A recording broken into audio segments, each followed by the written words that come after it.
Baik, saya yang mau moderatori ini. Teman-teman ada kegiatan OSCE. Baik, Assalamualaikum warahmatullahi wabarakatuh. Waalaikumsalam warahmatullahi wabarakatuh. Selamat pagi dan salam sejahtera untuk kita semua. Yang terhormat Bu Dekan Fakultas Kesehatan, Bu Ida Nursanti. Yang terhormat juga ini Bu Ara, Bu Siti Maratul Munawaroh.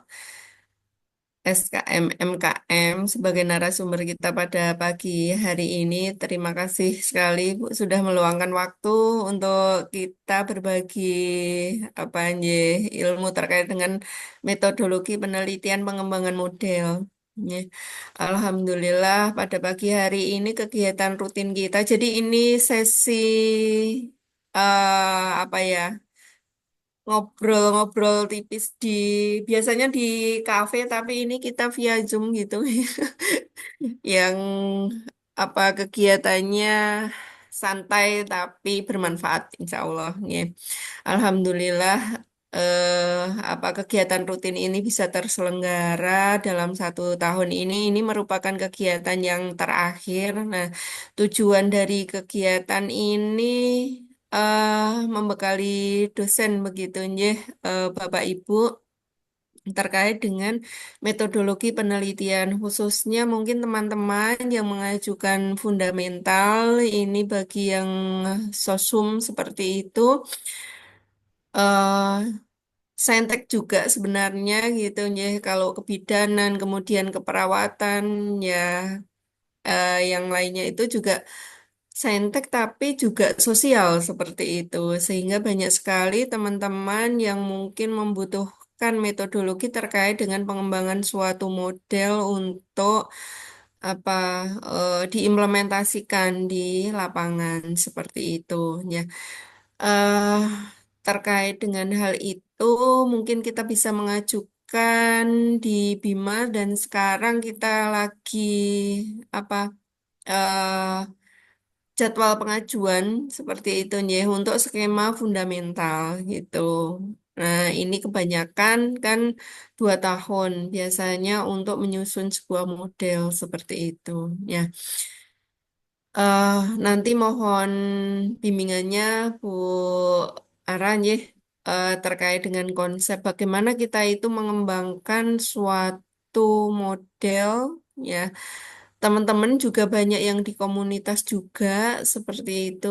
Nah, kemudian mungkin ini tidak hanya nanti SEM PLS, memang kita kebanyakan SEM PLS seperti itu ya, tetapi banyak sekali apa software yang bisa kita gunakan termasuk Stata seperti itu. Sekarang juga banyak yang menggunakan Stata seperti itu. Tapi pada prinsipnya ini bagaimana dari awal itu ya metodologi untuk penelitian pengembangan modelnya seperti itu ya. Ini agar menjadi bekal teman-teman menyusun proposal. Ya.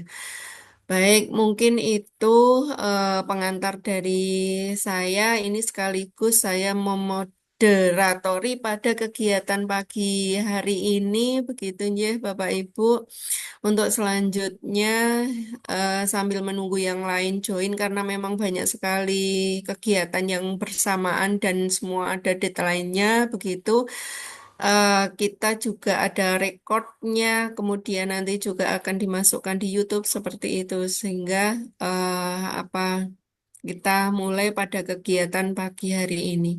Untuk waktu selebihnya kami serahkan kepada Bu Ara untuk memberikan materi terkait dengan metodologi penelitian pengembangan model dan pengujian hipotesisnya. Monggo, Bu Ara. Jeh, terima kasih banyak Ibu Tri Sunarsih. Bismillahirrahmanirrahim. Assalamualaikum warahmatullahi wabarakatuh. Waalaikumsalam. Ya, selamat pagi Bapak dan Ibu dosen ya ini di Universitas Jenderal Ahmad Yani yang biasa disingkat Unjaya ya. Nah, sebelumnya saya juga mengucapkan terima kasih kepada Ibu Dekan sekaligus kakak tingkat saya yang selalu gembira, bahagia itu yang biasanya saya temui di Solo, Ibu Ida Nursanti. Kemudian juga terima kasih yang sudah menghubungi saya, Ibu Tri Sunarsi, dan juga Bapak Ibu yang lain. Sebenarnya di sini bukan membimbing sih, Ibu, mungkin kita sharing ya, karena seharusnya Prof. Bisma yang mengisi, tapi kemarin karena beliau menghubungi saya untuk menggantikan beliau karena beliau sedang ada kepentingan sehingga saya yang mengisi pada pagi hari ini begitu. Nah, sebenarnya terkait dengan metodologi penelitian untuk pengembangan model itu tidak hanya pada SEM PLS, tetapi itu biasanya banyak sekali ya software seperti yang sudah disinggung Bu Tri tadi, misalnya menggunakan Stata atau juga biasanya ada yang menggunakan Amos. Tapi memang nanti tentunya kita sebagai peneliti di sini ya harus menyesuaikan berdasarkan dari tujuannya, tujuan penelitiannya. Jadi yang pertama ketika memang ingin memilih sebuah metode penelitian itu yang harus eh, dikonsepkan adalah tujuan dari penelitiannya. Kemudian dari tujuan penelitiannya biasanya nanti kita akan membreakdown tahapan penelitian yang akan kita lakukan. Jadi biasanya tahapan penelitian itu ya banyak tahap ya. Ada yang mulai dari satu tahap misalnya memang hanya mau observasional atau kualitatif atau kuantitatif. Kemudian yang kedua biasanya ada juga mixed method, biasanya kuali kuanti atau kuanti kuali, itu juga nanti menyesuaikan dari tujuannya. Yang sekarang sedang hits itu beberapa dua tahap di mana peneliti itu melakukan tahap satu dengan kualitatif. Jadi kualitatif itu biasanya nanti dilakukan untuk mendapatkan tema-tema dari secara garis besar variabel yang akan diambil. Nah, dari butir-butir atau tema tersebut baru akan dibentuk sebagai instrumen di tahap 2. Jadi nanti untuk instrumen atau kuesionernya itu memang dibuat berdasarkan dari hasil kualitatif, kemudian setelah itu baru dilanjutkan ke kuantitatif dan dihubungkan dengan beberapa teori promosi kesehatan biasanya. Atau biasanya yang paling sering juga yaitu dengan 3 tahap atau RCT ya Bapak dan Ibu. Jadi memang yang pertama analisis situasi, tahap pertama bisa menggunakan kualitatif atau kuantitatif. Baru nanti yang kedua adalah misalnya pengembangan model. Nah, untuk pengembangan model itu nanti fokus misalnya dari hasil analisis tahap pertama yang memang signifikan biasanya di tahap pertama. Kemudian baru nanti dibuat sebuah model. Dari model tersebut nanti Bapak dan Ibu bisa melakukan pengujian hipotesis. Hipotesisnya bisa menggunakan SAMPLS atau bisa menggunakan Stata. Baru setelah itu melakukan intervensi. Nah, jadi kalau untuk memilih sebuah metode penelitian baik itu misalnya kuantitatif, kualitatif atau mixed method itu tentunya disesuaikan dengan tujuan penelitian dan juga tahapan yang akan dilakukan di dalam penelitian. Nah, izin saya share screen.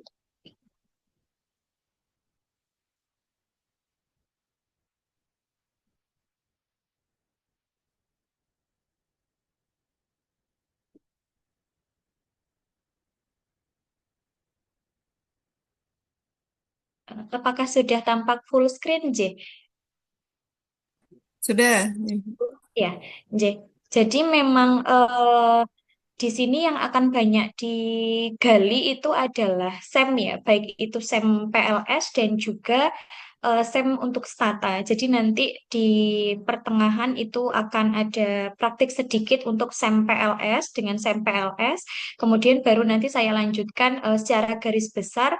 Ternyata SEM juga bisa tidak hanya menggunakan Smart PLS, tetapi juga menggunakan Stata. Nah, jadi memang untuk melanjutkan sebuah model pendekatan yang sudah kita pilih, itu kita bisa melakukan sebuah pengujian analisis ya, atau kalau di sini disebut SEM. Jadi SEM itu kepanjangan dari Structural Equation Model. Jadi merupakan sebuah model analisis multivariat yang memungkinkan peneliti menguji hubungan antar variabel yang kompleks, baik itu hubungannya nantinya searah maupun hubungan bolak-balik, untuk memperoleh gambaran yang lebih komprehensif mengenai keseluruhan model. Jadi, SEM ini merupakan gabungan dari analisis multivariat.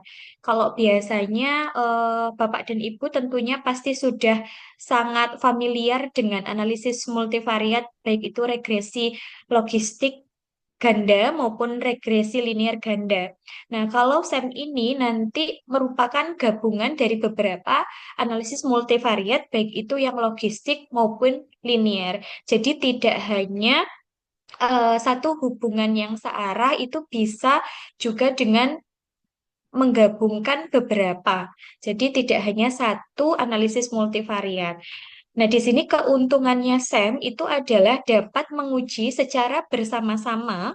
Yang pertama, yang biasa kita sebut sebagai model struktural. Jadi, model struktural ini merupakan hubungan antara konstruk independen dengan dependen. Jadi, kalau biasanya di multivariat yang sering dilihat kan hanya hubungan atau model struktural. Jadi, kita melihat konstruk dari independen ke dependen, apakah ada hubungan atau pengaruh.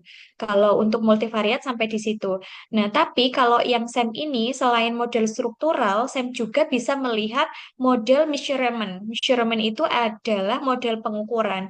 Jadi ada hubungan atau nilai loading yang biasa kita sebut sebagai faktor loading atau nilai loading atau muatan faktor nantinya yang ada di variabel laten.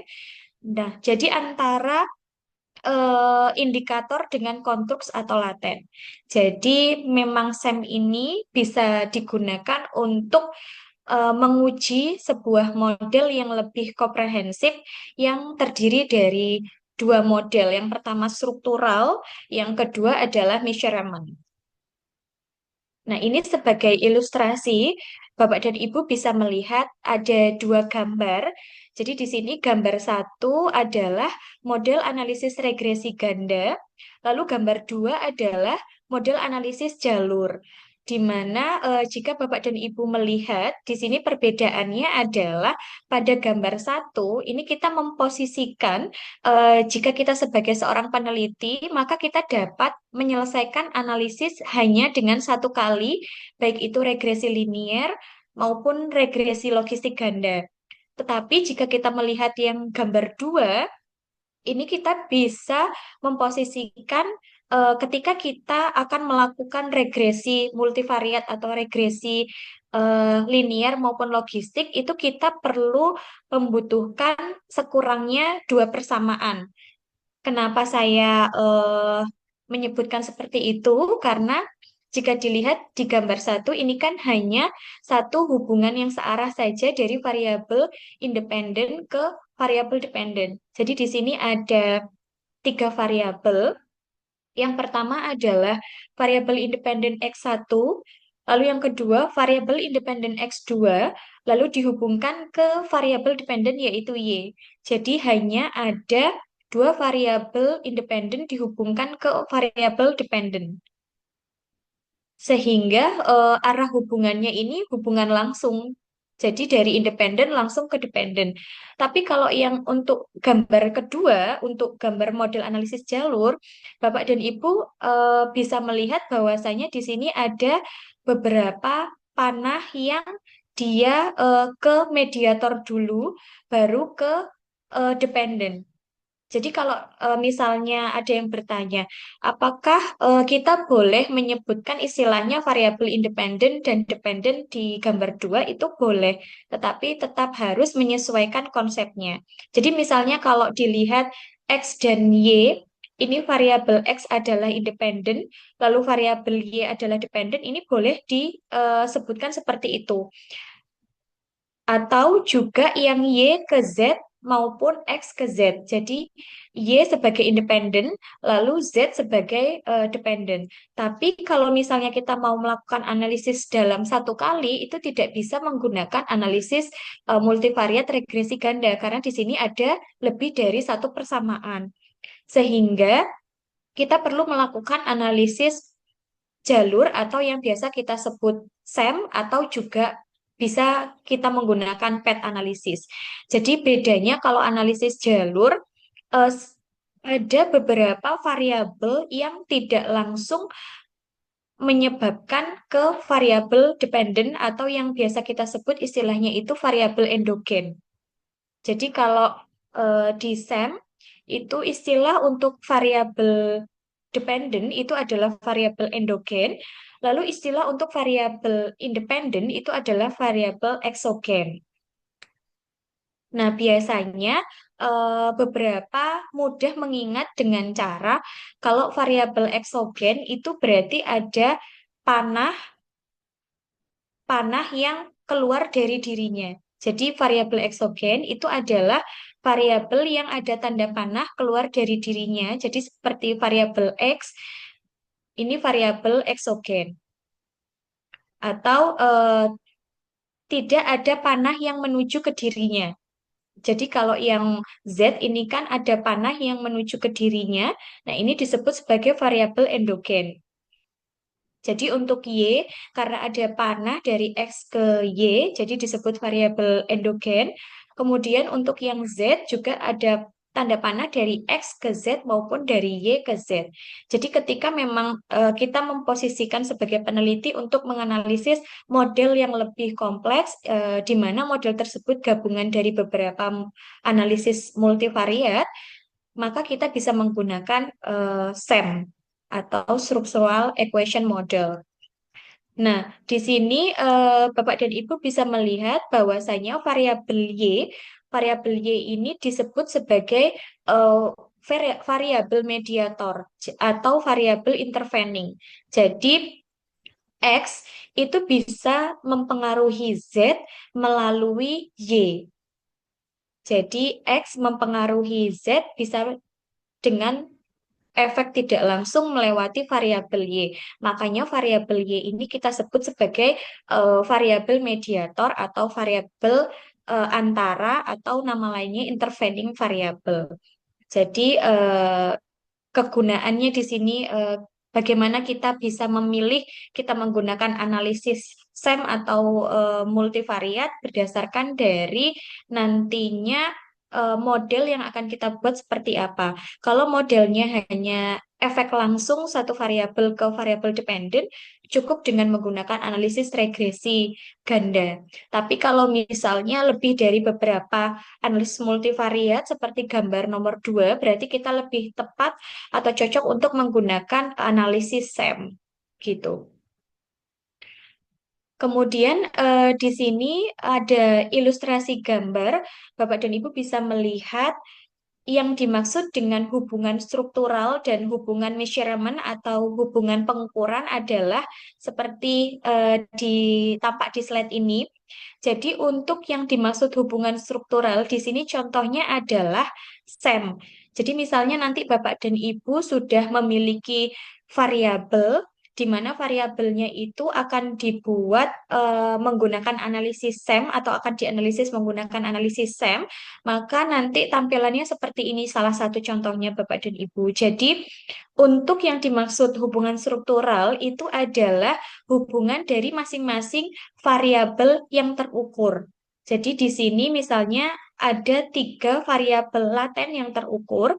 Jadi ada laten faktor 1, kemudian dihubungkan ke laten faktor 3, lalu dari laten faktor 3 ini dihubungkan ke, sorry, maksudnya laten faktor 2 dihubungkan ke laten faktor 3 dan hubungan yang bolak-balik antara laten faktor 1 dan juga laten faktor 2. Ini hanya sebagai contoh ilustrasi gambarnya.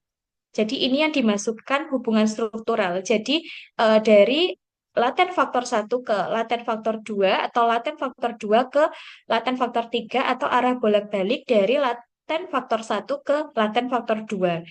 Yang dimaksud hubungan struktural ada seperti ini. Jadi yang dihubungkan adalah laten faktornya atau variabel latennya. Berbeda dengan hubungan measurement atau hubungan pengukuran.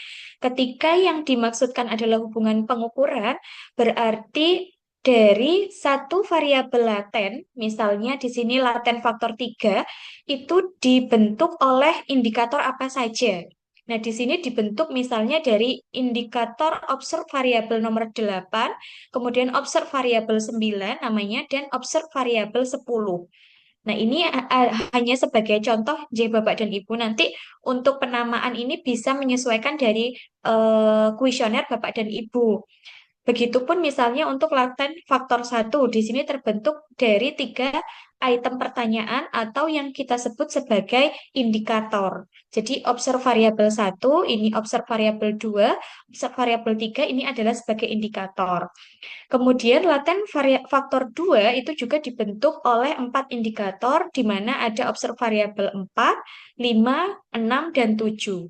Nah, ini maksud indikator ini apa? Jadi kalau Bapak dan Ibu membuat sebuah instrumen atau kuesioner, misalkan laten faktor satu ini adalah variabel sikap misalkan.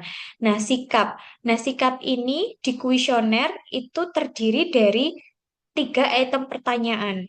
Jadi, 3 item pertanyaan itu nanti bisa kita buat sebagai eh, variabel indikator yang membentuk laten dari faktor variabel sikap tadi. Jadi misalnya yang pertama pertanyaan mengenai sikap A misalnya, kemudian yang kedua sikap B, kemudian sikap C. Jadi total sikap yang membentuk laten faktor satu itu dibentuk dari indikator sikap A, sikap B, dan sikap C.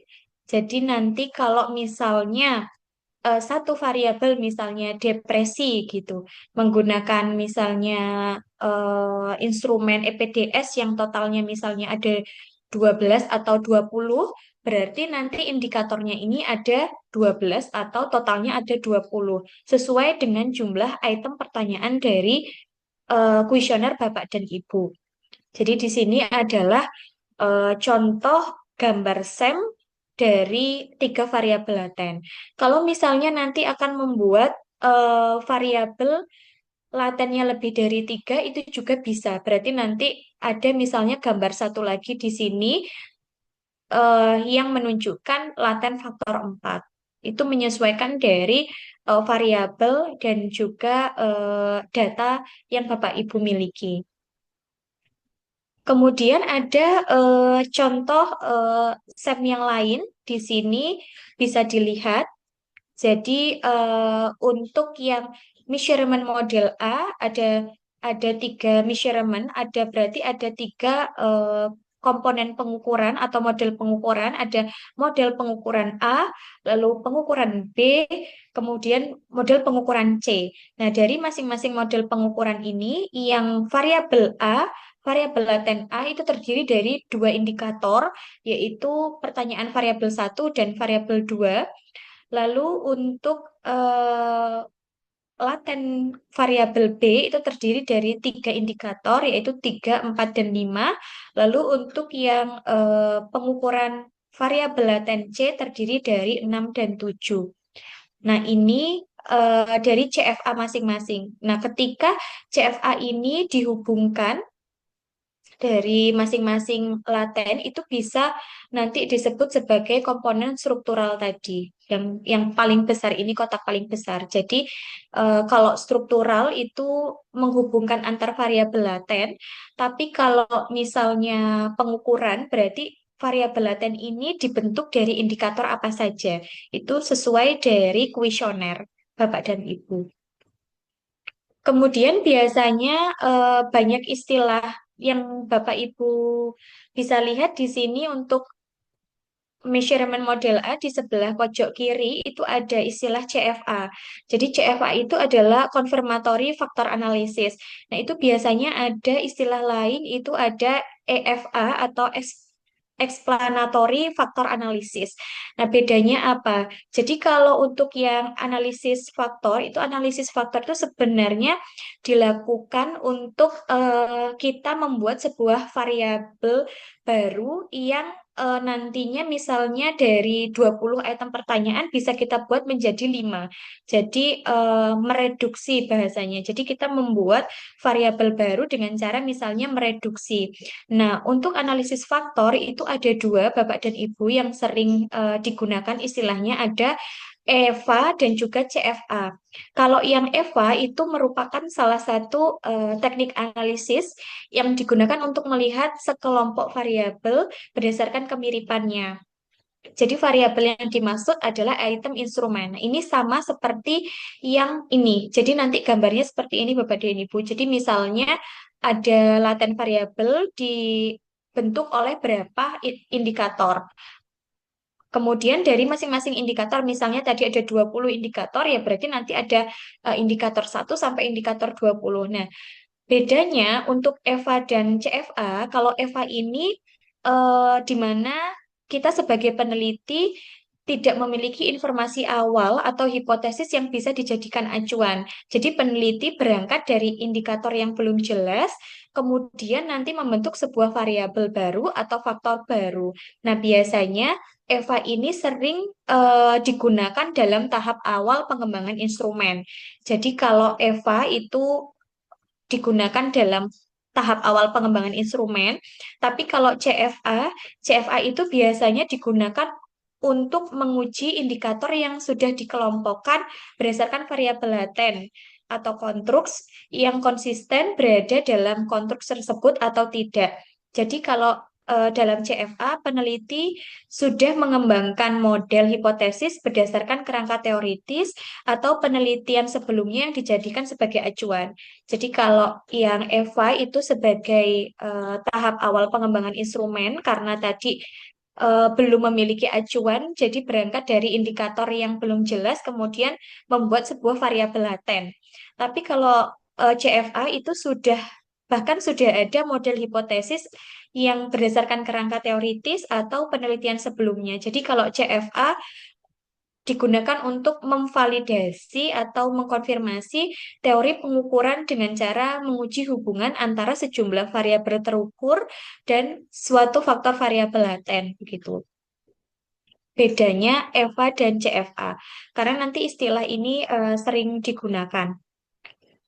Kemudian yang paling sering juga digunakan itu adalah path analysis. Jadi apakah SEM ini berbeda dengan path analysis, Bapak dan Ibu? Jawabannya iya berbeda. Jadi kalau SEM itu nanti terdiri dari komponen struktural dan komponen pengukuran dan menggunakan variabel terukur dan variabel tak terukur. Jadi kalau SEM itu melibatkan dua komponen tadi ya di awal, komponen struktural atau struktural model dan komponen pengukuran atau measurement. Tapi kalau yang PET itu hanya melibatkan komponen struktural. Jadi kalau gambar PET itu nanti tidak ada tidak ada indikator dari masing-masing laten. Jadi hanya misalnya variabel terukur A, B, dan C jika PET. Tapi kalau SEM itu ada variabel indikatornya dari yang membentuk variabel laten. Nah, pertanyaannya kapan ketika kita memilih PET atau SEM tentunya disesuaikan dari tadi data dan tujuannya Bapak dan Ibu. Misalnya memiliki variabel eh, model sosial misalnya. Nah, model sosial itu apakah mau ditampilkan dengan data sebagai variabel terukur, jadi hanya satu nantinya, atau model sosial ini akan dibagi, misalnya model sosial dalam konstruk atau dimensi relasional berapa, kemudian dimensi yang lain berapa. Jadi kalau mau di breakdown berarti nanti pakai SEM, tapi kalau hanya komponen terukur saja atau pengukuran menggunakan PET analysis. Jadi ini bagannya. Jadi kalau SEM itu isinya nanti adalah CFA dan juga PET analysis. Jadi ada variabel laten dan juga ada variabel terukurnya. Jadi PET analysis ini sebenarnya merupakan bagian dari structural equation model. Kemudian ada gambar-gambar yang nantinya perlu kita pahami, J, Bapak dan Ibu, di sini ada gambar kotak, kotak ya. Nah, gambar kotak ini biasanya kita sebut sebagai variabel terukur atau nama lainnya adalah measure variable atau observed variable. Nah, jadi namanya itu banyak sekali, tapi kalau yang sering disebut yaitu ya variabel terukur atau measure variable atau observed variable. Kemudian yang ada juga yang tadi variabel tak terukur atau unmeasured variable atau unobserved variable. Nah, kalau di CFA ini disebut sebagai laten variabel atau variabel laten. Kalau yang ini disebut sebagai tadi indikator atau manifest. Jadi nama lain indikator itu juga bisa disebut sebagai manifest. Kemudian selain itu juga nanti kita ketika melakukan uji hipotesis itu perlu memahami jenis hubungan antar variabel dalam SEM. Itu ada yang gambarnya panah, panah dengan garis lurus itu dimaksudkan untuk menggambarkan hubungan struktural sebab akibat antar variabel. Tetapi ketika nanti gambarnya seperti garis lengkung, kemudian ada di ujung-ujungnya ada tanda panah, berarti gambar tersebut digunakan untuk menunjukkan sebuah hubungan korelasi atau covariance antar variabel eksogen.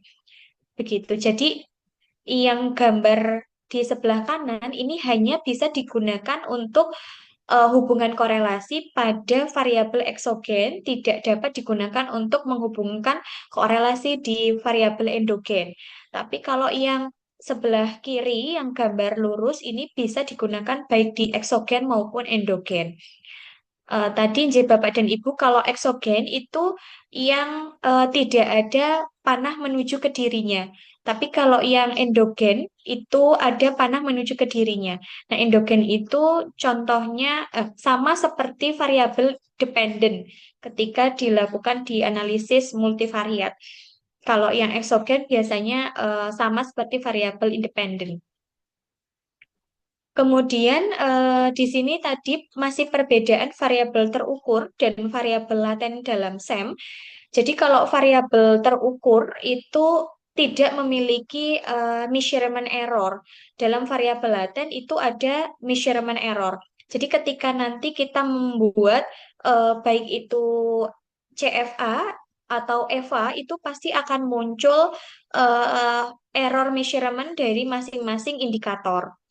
Tapi kalau misalnya variabel yang observed variabel itu dia akan muncul errornya ketika kita menghubungkan laten ini dengan tanda panah ini ke observed variabel. Jadi ketika kita tidak memberikan tanda panah, nanti tidak akan muncul measurement errornya. Tapi kalau misalnya kita memberikan tanda panah, itu akan muncul errornya. Kemudian, ini adalah salah satu contoh dari CFA atau confirmatory factor analysis. Jadi yang dimaksudkan di sini adalah laten variabelnya adalah depresi.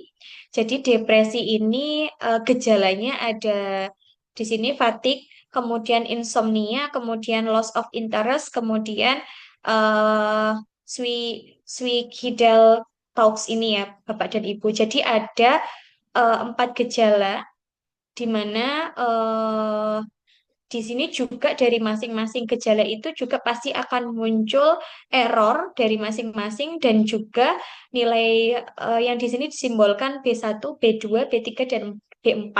B1 ini kita sebut sebagai faktor loading. Jadi ketika nanti melakukan SEM PLS maupun CFA di Stata, itu kita harus melihat salah satu uji reliabilitas dan validitas atau uji faktor loading ya. Jadi ketika nanti nilai faktor loadingnya ini lebih dari 0,5, berarti indikator ini bisa dikatakan valid.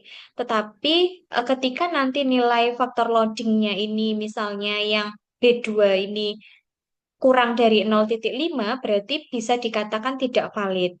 Lalu langkah yang dilakukan apa ketika indikator ini tidak valid, maka Bapak dan Ibu bisa mengeluarkan dari analisis. Jadi nanti yang awalnya depresi terdiri dari 4 indikator, karena misalnya yang insomnia tidak valid, berarti nanti bisa dikeluarkan hanya terdiri dari 3 indikator.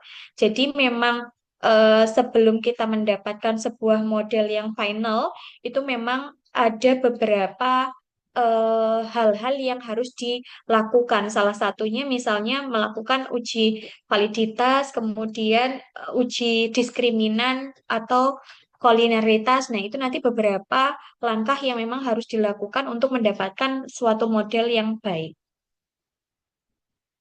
Kemudian ini arti dari faktor loading tadi. Jadi faktor loading tadi itu sebuah angka yang nilainya bisa positif, negatif maupun nol. Jadi arti ketika faktor loadingnya bernilai positif, maka mengandung arti bahwa peningkatan dalam variabel terukur berhubungan dengan peningkatan variabel laten. Jadi nantinya setiap ada peningkatan di variabel terukur, akan juga diikuti peningkatan di variabel laten sebesar faktor loadingnya berapa. Kalau negatif berarti kebalikannya. Setiap peningkatan variabel terukur berarti berhubungan dengan penurunan variabel laten. Kemudian yang ketiga, ketika faktor loading atau muatan faktornya nol, berarti mengandung arti bahwa variabel terukur itu tidak berhubungan dengan variabel laten. Jadi nanti untuk arahnya apakah positif negatif itu bisa dilihat di angka setelah kita mengklik, kalau di SEM-PLS setelah kita mengklik calculate kemudian bootstrapping. Tapi kalau yang di Stata itu setelah kita melakukan estimate. Kemudian di sini ada urutan uji untuk melakukan SEM-PLS. Jadi ketika memang kita sudah memiliki sebuah model, konsep dasar model yang sudah kita miliki, kemudian kita akan melakukan ujinya, itu kita perlu memeriksa yang pertama tadi measurement model atau outer model, kemudian structural model atau inner model. Jadi nama lain dari inner model itu bisa kita lihat di bagian structural model, kemudian kalau yang outer model itu bisa kita lihat di bagian measurement atau model pengukuran. Lalu ada 3 poin Bapak dan Ibu yang bisa kita lihat ketika kita melakukan measurement model. Yang pertama adalah uji validitas konvergen. Jadi uji validitas konvergen ini berfungsi untuk membuktikan bahwa masing-masing indikator dapat diterima dan mampu menjelaskan variabel latennya. Ini bisa kita lihat tadi di nilai faktor loading atau outer loading sebesar 0,50 atau lebih. Jadi 0,50 boleh ya, karena ini besarannya minimal 0,50 atau lebih. Jadi kalau 0,80 itu lebih baik. Nah, ketika nanti nilai dari masing-masing indikatornya itu lebih dari 0,50 atau sama dengan 0,50 berarti dianggap memiliki validitas yang kuat. Itu untuk indikator yang untuk ketentuan yang pertama. Lalu ada ketentuan yang kedua, Bapak dan Ibu. Yang kedua ini adalah uji validitas diskriminan. Untuk uji validitas diskriminan, ini digunakan untuk melihat apakah suatu indikator dari variabel laten tertentu berbeda dari indikator-indikator variabel laten lainnya, sehingga indikator tersebut dianggap layak untuk menjelaskan variabel lainnya.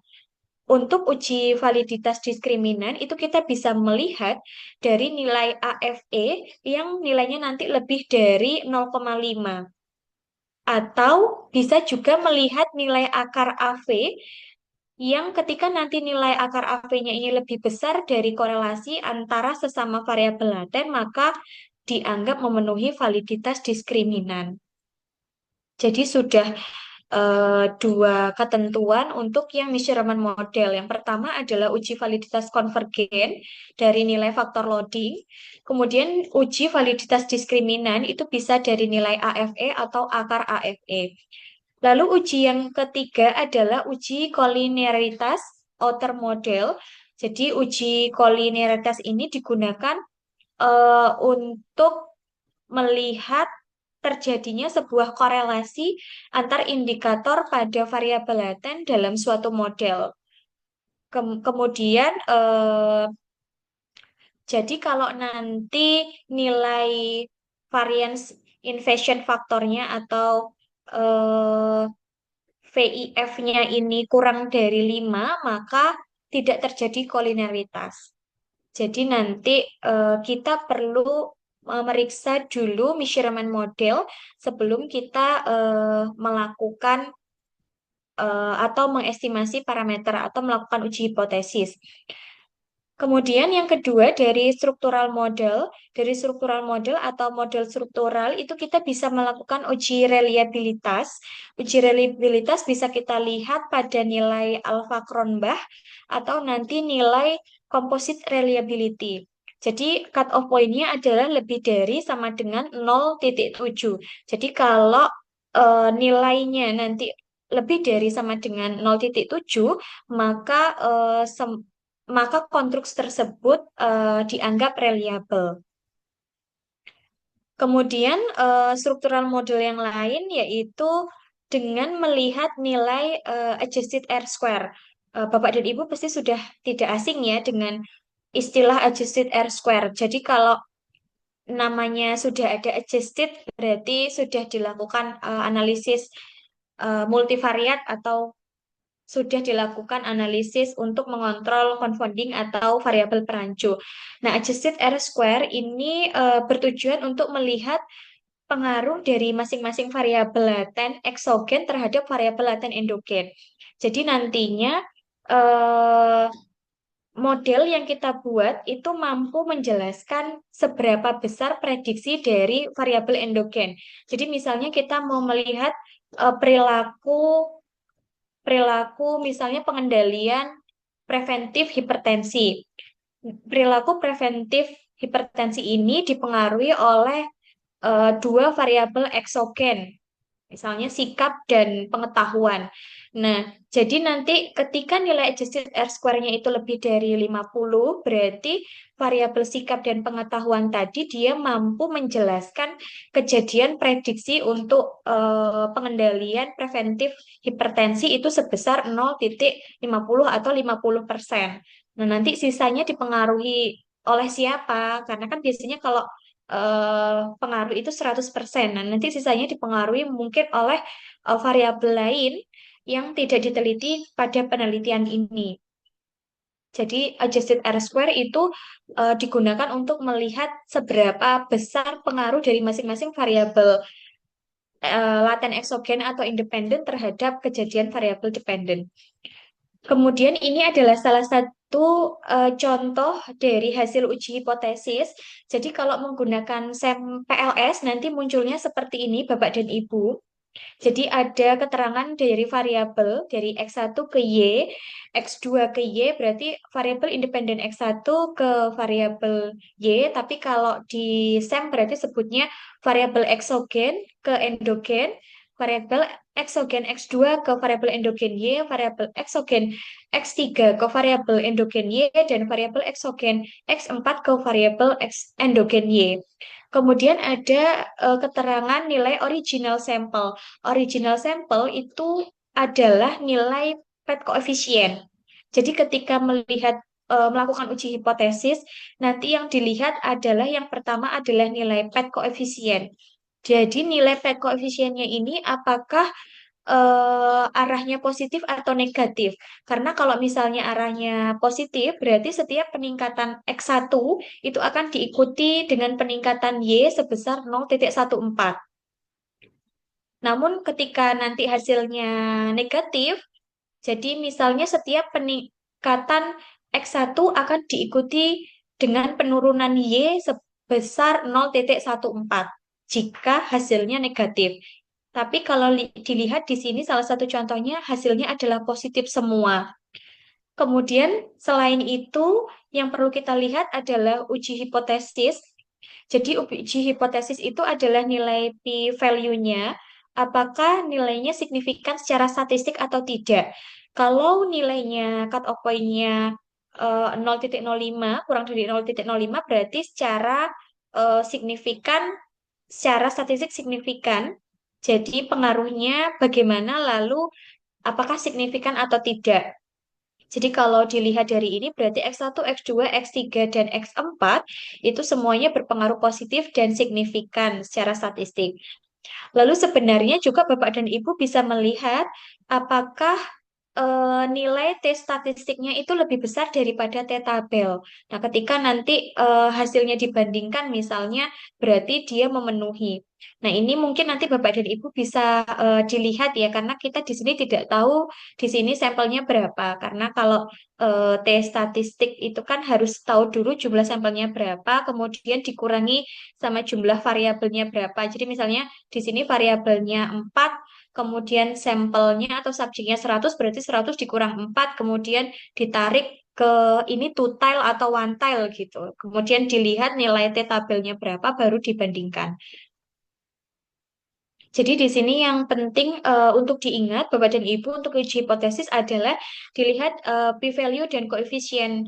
Koefisiennya itu nilainya positif atau negatif. Kemudian di sini Bapak dan Ibu bisa melihat sebelum kita tutorial dengan SAMPLS, di sini ada data dari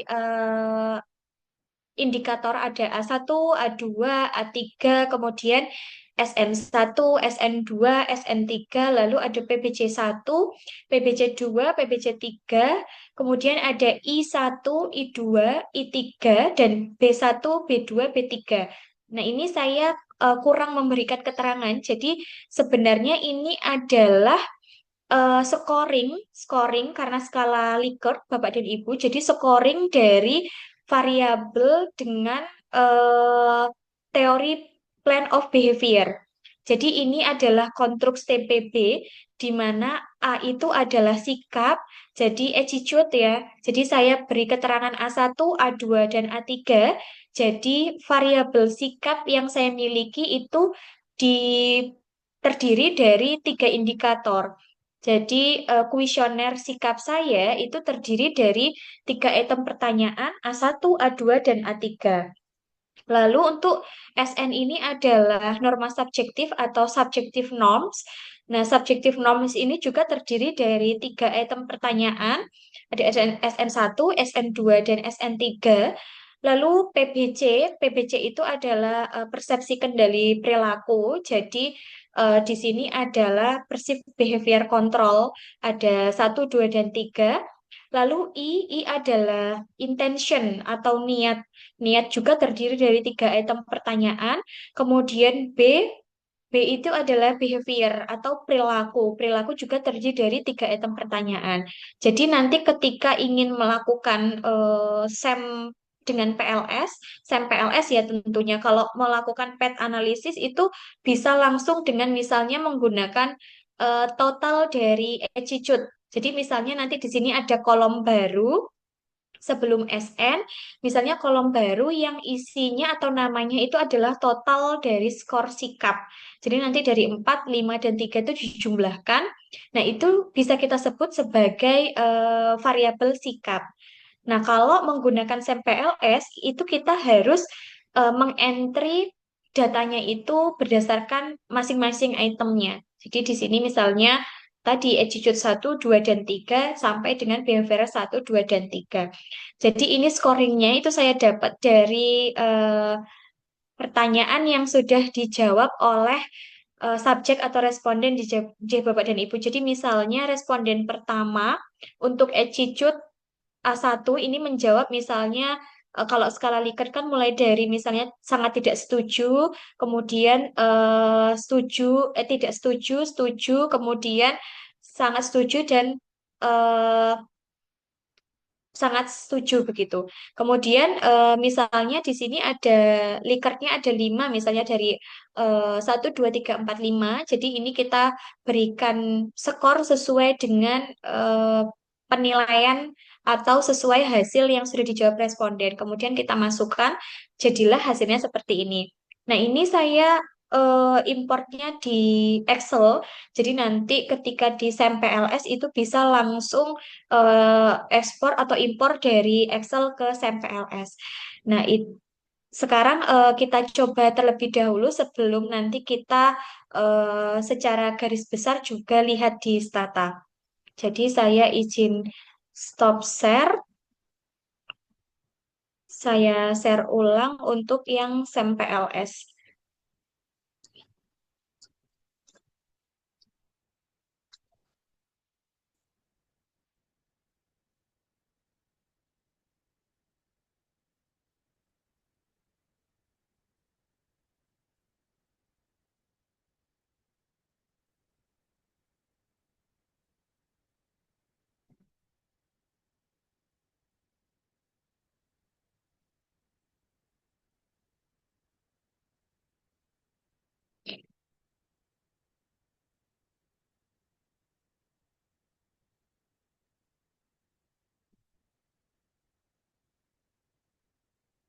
Sampun terlihat ya Bapak Ibu aplikasinya.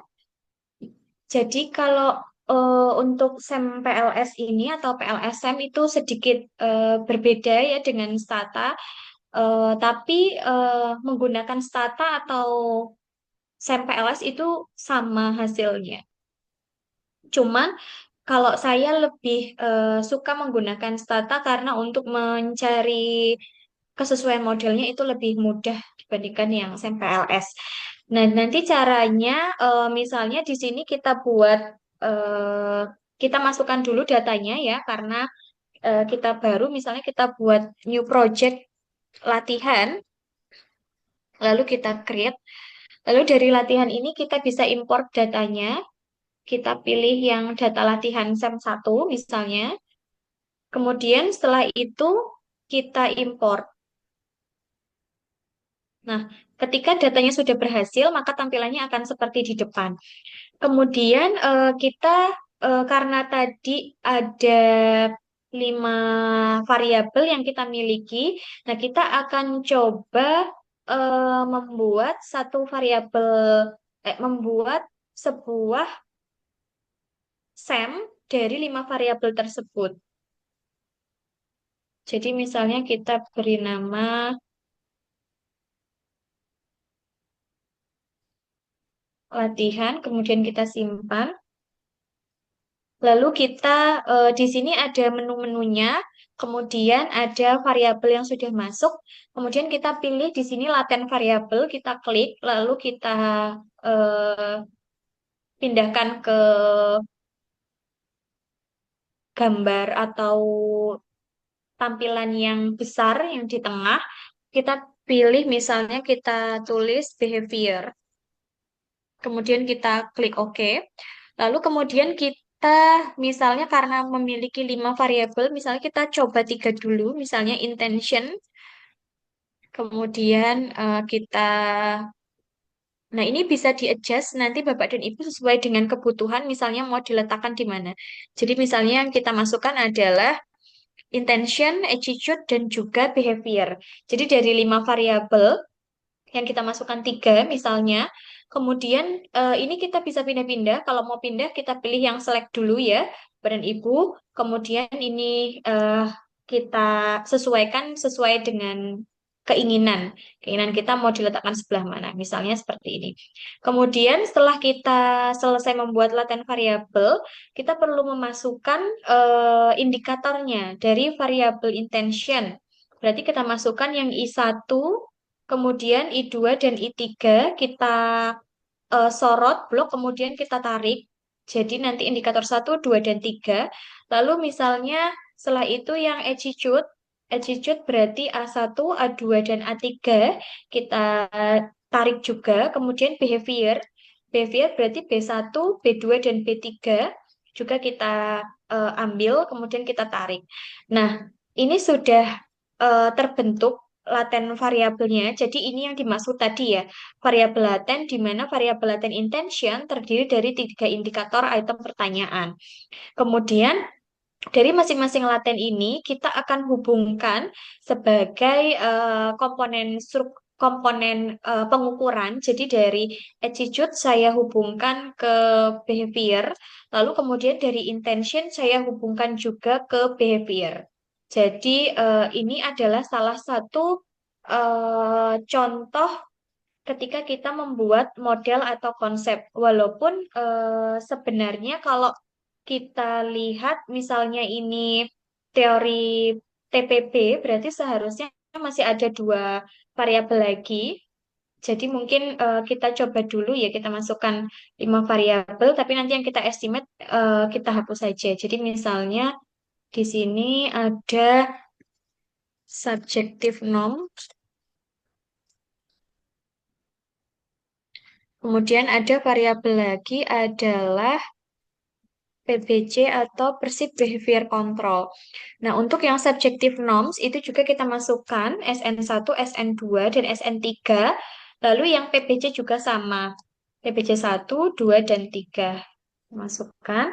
Kemudian sebenarnya ketika Bapak dan Ibu melihat gambar yang benar ketika menggunakan teori plan of behavior itu adalah attitude itu mempengaruhi intention, mempengaruhi behavior itu melalui intention. Jadi gambarnya sebenarnya seperti ini.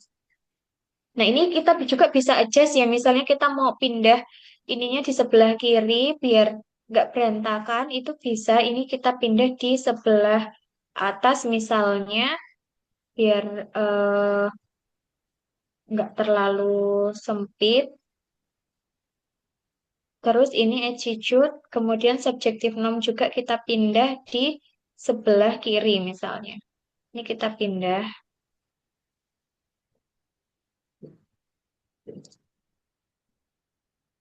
Nah, misal tampilan seperti ini. Kemudian kita tinggal menambahkan ini koneksinya. Jadi dari attitude ke intention, kemudian dari PBC ke intention, lalu dari subjective norm itu juga ke intention, itu kemudian dari PBC ini juga dia bisa langsung ke behavior. Tapi biar tidak nabrak, saya pindah aja gambarnya. Ini jadi dari PBC itu selain memiliki efek tidak langsung ke behavior, itu juga bisa ke behavior. Jadi PBC itu bisa secara langsung ke behavior atau secara tidak langsung melalui intention ke behavior. Tapi kalau untuk yang subjective norm dan attitude itu harus melalui intention terlebih dahulu. Nah, jadi gambarnya misalnya seperti ini. Jadi nanti Bapak dan Ibu sebelum melakukan analisis atau hipotesis itu perlu memfikskan terlebih dahulu model yang akan dibuat. Jadi kalau ini adalah SAM-PLS ya, jadi 5 variabel laten ini sebagai komponen pengukuran, kemudian yang ini masing-masing ini adalah sebagai komponen struktural. Kemudian jika sudah gambarnya seperti ini misalnya, nah nanti tinggal di analisis. Jadi analisisnya tinggal nanti dilihat di calculate, kemudian di PLSM algorithm. Nah, kemudian ini kita pilih yang standarized, kemudian kita pilih start kalkulasi, kemudian kita tunggu. Nah, ini hasilnya sudah keluar Bapak dan Ibu. Jadi untuk hasil kita uji SAM-PLS ini, yang pertama tadi kita harus memeriksa dulu nilai measurement model. Jadi nilai measurement model itu dilihat dari uji validitas konvergen yang nilai faktor loadingnya itu lebih dari 0,5. Di mana jadi ini kita bisa lihat nilainya satu-satu. Berarti A2, A3, dan A1 ini memenuhi syarat faktor loadingnya lebih dari 0,5. Kemudian SN 1, 2, dan 3 juga sama. Kemudian PBC 1, 2, dan 3 ini hanya PBC 3 yang memenuhi syarat karena PBC 1 dan 2 berada nilainya kurang dari 0,5. Lalu untuk intention 1, 2, dan 3 memenuhi syarat. Kemudian behavior 1, 2, dan 3 yang memenuhi syarat hanya B2 dan B3. Nah, ketika nanti terjadi seperti ini, Bapak dan Ibu, berarti ini belum bisa dilanjutkan ke analisis karena ada indikator yang tidak valid atau faktor loadingnya kurang dari 0,5 sehingga nanti jika seperti ini berarti PBC-nya harus dihilangkan terlebih dahulu PBC 1 dan PBC 2 kemudian B1. Nah, nanti langkahnya seperti apa itu tinggal kembali kemudian PBC 1 ini bisa disorot lalu di delete dihapus. Jadi nanti bisa langsung secara otomatis misalnya. Nah, kemudian jika sudah seperti ini, karena misalnya di sini PBC-nya hanya satu, berarti ya saya hapus saja, karena indikator penyusunnya hanya satu. Sebaiknya lebih dari satu untuk membuat sebuah variabel laten. Jadi ini saya drop saja misalnya untuk yang PBC. Jadi misalnya awalnya memiliki 5 variabel, tetapi ternyata setelah dilihat faktor loadingnya tidak memenuhi hanya 4 variabel, misalnya seperti ini. Nah, yang ini, yang B saya tetap kembalikan dulu misalnya, yang B1. Kemudian saya calculate lagi.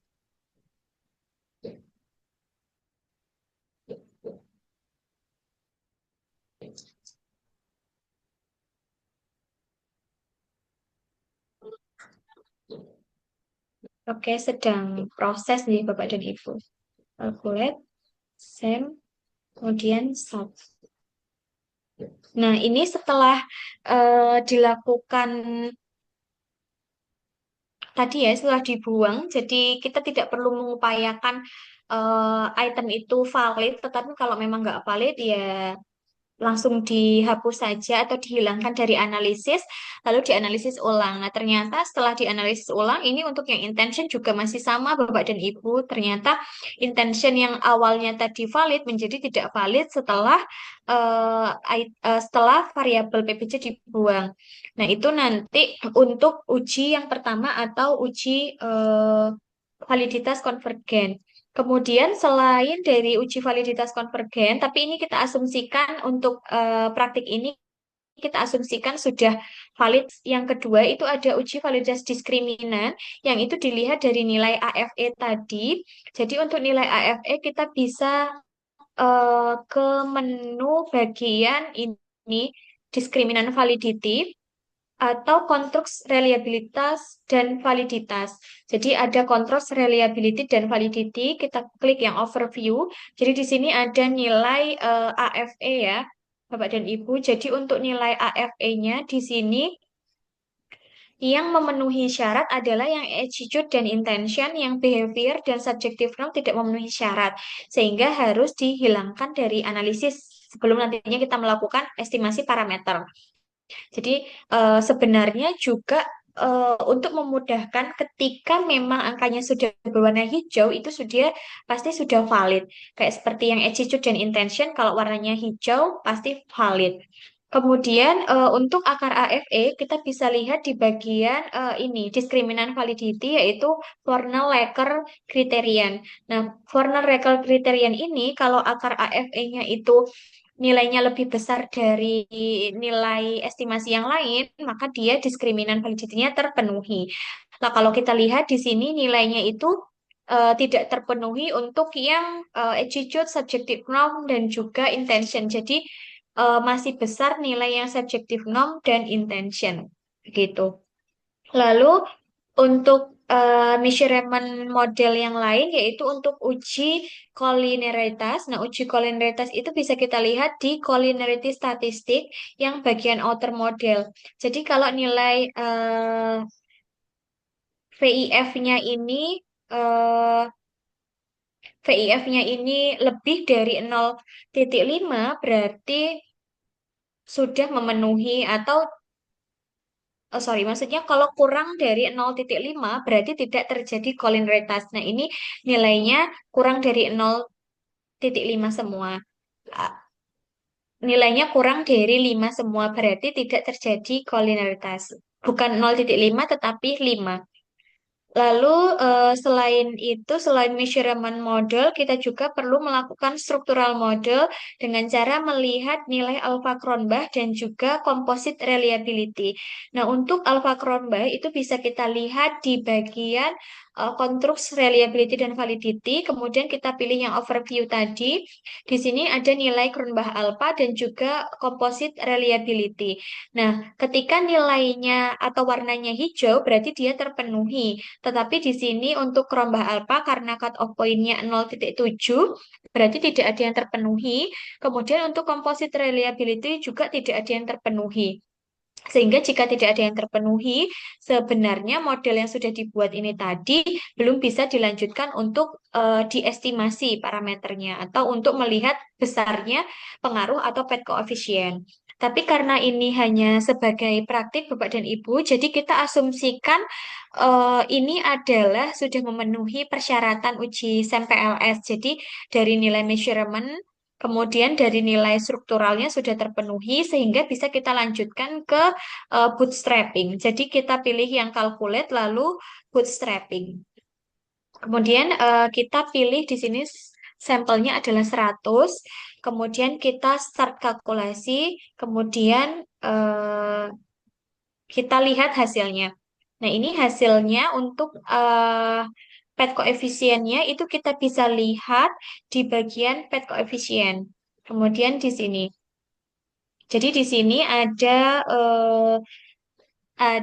nilai attitude ke intention. Attitude ke intention berarti variabel atau pengaruh tidak langsung jika Bapak dan Ibu. Pengaruh tidak langsung dari sikap ke intention itu ternyata arahnya positif. Pet koefisiennya 0,22.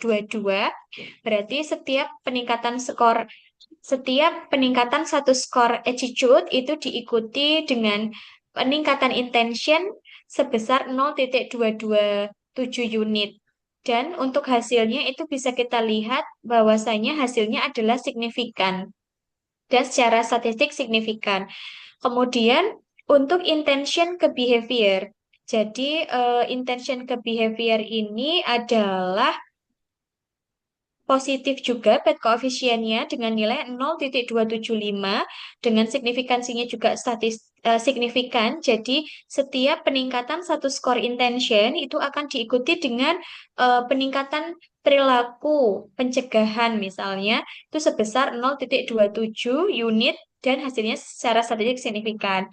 Namun untuk yang subjective norm dan intention, walaupun terdapat pengaruh yang positif, berarti setiap peningkatan subjective norm akan diikuti dengan peningkatan intention, namun hasilnya tidak signifikan secara statistik atau hasilnya tidak signifikan. Berarti hasilnya kurang bisa dihandalkan. Jadi untuk interpretasinya seperti itu. Nah, nanti ketika sudah selesai melakukan atau melakukan uji hipotesis, ini karena ini sudah melakukan uji hipotesis di Bapak dan Ibu, jadi nanti untuk hasilnya bisa langsung di-copy saja sebagai lampiran. Jadi kalau mau di-copy ya nanti tinggal menggunakan aplikasi misalnya print screen ya di laptop atau snipping tool, nah itu terserah nanti Bapak dan Ibu. Kalau misalnya mau mengcopy gambarnya tadi ya ini nanti tinggal eh, di print screen juga begitu. Jadi ini adalah salah satu model yang sudah kita buat di mana model ini menggunakan teori promosi kesehatan TPB dihubungkan dengan perilaku ya. Jadi dari attitude, subjective norm, dan PPC tadi melalui intention itu bisa menyebabkan perilaku begitu atau mempengaruhi perilaku. Atau misalnya nanti Bapak dan Ibu akan menggunakan eh, konsep atau model yang lain, misalnya SCT atau IMB atau Kombi, nah itu terserah Bapak dan Ibu, menyesuaikan dengan penelitiannya. Tapi secara umum, ketika nanti mau melakukan pengujian di SEM PLS, itu ya harus benar terpenuhi dulu semua tadi, measurement maupun eh, pengukuran, pengukuran measurement atau struktural. Nah, ketika sudah terpenuhi baru bisa dilakukan estimasi. Karena ini tadi kan ada beberapa yang tidak memenuhi syarat, tapi kita asumsikan terpenuhi, kemudian kita lakukan estimasi. Nah, itu sedikit terkait dengan model yang di SEM PLS. Kemudian saya lanjutkan share screen untuk materi. Jadi selain SEM PLS itu juga ada aplikasi atau software yang lain, Bapak dan Ibu. Jadi aplikasi atau software yang lain itu biasanya menggunakan Stata. Kalau saya pribadi lebih sering menggunakan Stata ya, karena kalau kalau untuk gambar yang bagus itu memang di SAMPLS atau di Amos untuk membuat atau memperindah gambar. Tapi kalau untuk mencari model mana yang lebih baik itu biasanya saya lebih ke Stata. Oh ya, tadi ada yang saya kelewat ya Bapak dan Ibu. Jadi kalau setelah kita lihat uji hipotesis, seharusnya tadi kita lihat juga nilai R square-nya berapa. Kalau nilai R square-nya lebih dari 50, berarti lebih baik untuk menjelaskan variabel dari variabel dependennya. Kemudian di sini ada kalau SEM pada Stata itu umumnya ada 5 langkah yang biasanya kalau saya singkatnya jadi seeker. Jadi yang pertama adalah spesifikasi model, kemudian ada identifikasi model, yang ketiga adalah kesesuaian model, yang keempat adalah estimasi dari koefisien, dan yang kelima adalah respesifikasi. Sebenarnya di SEM, PLS maupun di Stata itu sama ya. Yang pertama adalah kita membuat model dulu berdasarkan teori. Jadi kalau spesifikasi model ini adalah membuat diagram jalur berdasarkan teori dan hasil penelitian yang relevan sebelumnya. Sebagai contoh, misalnya tadi untuk menjelaskan atau memprediksi perilaku sehat yang digunakan. Misalnya di sini menggunakan teori of planned behavior dari Isaac Azen yang paling sering. Atau misalnya mau menggunakan social cognitive theory boleh, atau IMB boleh, Information Motivation Behavior Skill, atau menggabungkan atau mengkombinasi dari beberapa teori, misalnya SCT dan HBM, atau HBM dan IMB. Nah, itu silahkan sesuai dari tujuan penelitian Bapak dan Ibu. Kemudian yang kedua, setelah kita membuat sebuah model atau spesifikasi model, adalah kita mengidentifikasi model untuk menentukan sejauh mana model analisis jalur yang sudah dibuat tadi secara teoritis dapat diestimasi dengan menggunakan data pengamatan sampel yang tersedia. Nah, untuk mengidentifikasi model itu dilakukan penghitungan degree of freedom. Jadi nanti kita belajar melakukan penghitungan degree of freedom. Jadi degree of freedom ini digunakan untuk merepresentasikan besar sampel. Kemudian yang ketiga, setelah mengidentifikasi model, apakah perlu dilakukan misalnya PET analisis atau SEM, berarti kita perlu melihat kesesuaian model. Nah, kesesuaian model ini adalah penilaian kesesuaian data sampel atau data teramati yang ditarik dari populasi dengan model teoritis yang diharapkan. Jadi nanti kesesuaian model itu kita bisa melihat dari beberapa aspek. Yang pertama ada yang biasanya adalah nilai chi-square-nya, apakah nilai kesesuaiannya signifikan atau tidak. Yang diharapkan itu adalah yang tidak signifikan. Kemudian yang kedua nanti adalah nilai biasanya RMSEA, SRMR, apakah nilainya kurang dari 0,08. Jadi kalau nilainya P-nya kurang dari 0,08 berarti errornya itu sedikit. Kemudian selain itu nanti ada incremental index, itu biasanya ada CFI, TLI. Nah, itu apakah nilainya nanti lebih dari 0,90 atau mendekati 1. Yang baik adalah lebih dari 0,90. Berarti 90 sudah boleh. Kemudian ada estimasi koefisien. Estimasi koefisien ini sama dengan uji hipotesis. Jadi yang kita lihat adalah tanda koefisien positif atau negatif, kemudian berapa besarnya analisis jalur, dan kita periksa signifikansi statistik dari analisis jalurnya. Apakah signifikan atau tidak. Yang terakhir adalah respesifikasi model yang sudah dibuat berdasarkan teori. Jadi misalnya tadi kita sudah melakukan analisis SEM PLS, tetapi ternyata hasilnya kurang memuaskan, berarti kita perlu melakukan modifikasi model. Misalnya, oh apakah yang tadinya kita buat CFA semua kita ganti misalnya CFA dengan PET ya. Jadi nanti ada variabel yang dibuat dalam konstruk CFA, ada yang hanya sebagai variabel terukur saja. Jadi tidak semuanya dibuat CFA.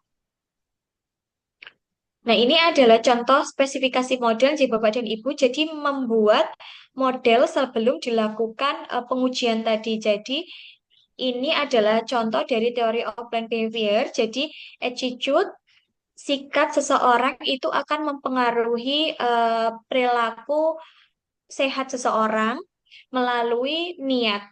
Jadi sikap akan mempengaruhi niat, baru mempengaruhi perilaku sehat. Lalu subjektif norma itu adalah norma-norma subjektif di masyarakat, itu apakah juga mempengaruhi penilaian orang tersebut yang dapat meningkatkan niat untuk berperilaku sehat, baru mempengaruhi perilaku atau praktik sehat.